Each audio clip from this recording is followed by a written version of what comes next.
प्रश्न 3 का दूसरा, हीरोन सूत्र के प्रयोग के बिना उस त्रिभुज का क्षेत्रफल ज्ञात कीजिए जिसकी भुजाएं 5 सेंटीमीटर, 12 सेंटीमीटर और 13 सेंटीमीटर हैं।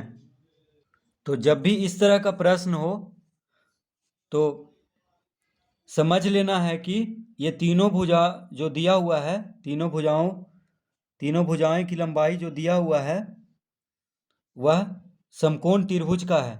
ठीक है, क्योंकि देखिए हीरोन सूत्र ज़्यादातर विषम बाहु त्रिभुज का क्षेत्रफल निकालने में ही प्रयोग किया जाता है, क्योंकि विषम बाहु त्रिभुज में क्या होता है, तीनों भुजा अलग अलग।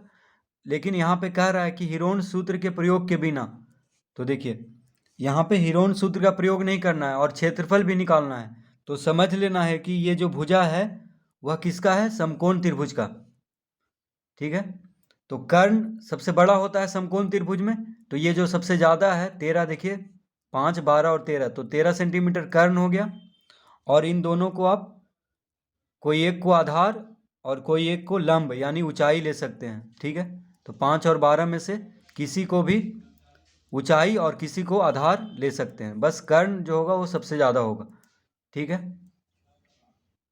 तो प्रश्न 3 का दूसरा में हम लिखेंगे त्रिभुज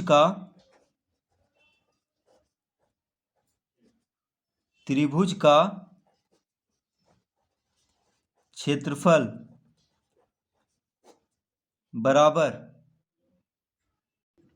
तो त्रिभुज का क्षेत्रफल का सूत्र होता है 1/2 गुना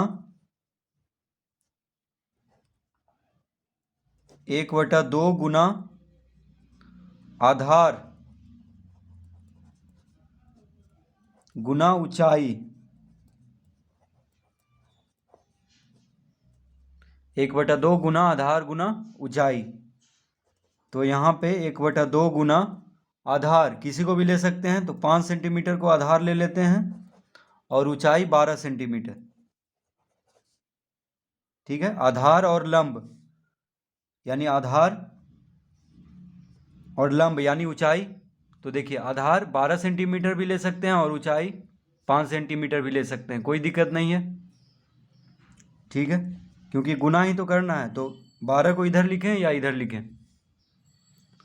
तो देखिए 2 छक 12, 6 बार में कट गया, तो 6 पचे 30, 6 पचे 30 और सेंटीमीटर गुना सेंटीमीटर वर्ग सेंटीमीटर, तो लिखेंगे सेंटीमीटर का घात 2 यानी 30 वर्ग सेंटीमीटर हो जाएगा त्रिभुज का क्षेत्रफल।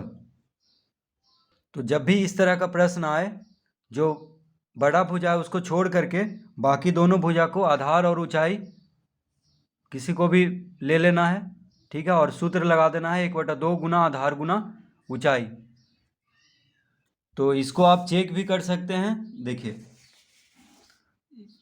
इसको आप इस तरह से मान लीजिए ये एक समकोण त्रिभुज है। ठीक है, समकोण त्रिभुज है, तो 13 सेंटीमीटर हो गया कर्ण, और किसी को भी 5 लिख सकते हैं ये दोनों में, और किसी को भी 12। ठीक है, तो देखिए पाइथागोरस प्रमेय से क्या होता है, लंब स्क्वायर जोड़ आधार स्क्वायर बराबर क्या होता है, कर्ण स्क्वायर। तो 12 का वर्ग और 5 का वर्ग जोड़ के देखते हैं कि 13 का वर्ग आता है कि नहीं।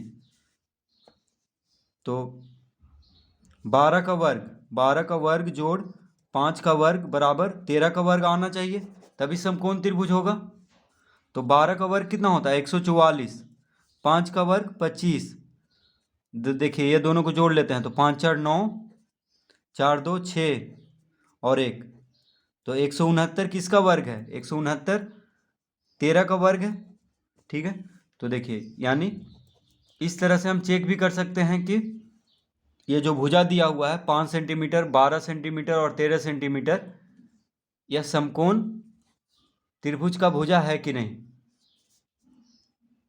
इसको लिखना नहीं है, बस हम ये समझाने के लिए इस तरह से बता रहे हैं। तो अगर ये समकोण त्रिभुज ना होता तो बिना हीरोन सूत्र के प्रयोग के क्षेत्रफल निकालना मुश्किल है। ठीक है, इसीलिए जब इस तरह का प्रश्न हो जहाँ पे हीरोन सूत्र का प्रयोग नहीं कह रहा हो और तीनों भुजा दिया हो, तो क्या समझ लेना है कि ये तीनों भुजा समकोण त्रिभुज का भुजा है, ठीक है। और जो बड़ा है उसको कर्ण बस समझ लेना है, और बाकी दोनों को किसी को आधार या किसी को ऊंचाई रख करके इस तरह से इसका क्षेत्रफल निकाल लेना है। तो इसमें बस इतना ही करना है।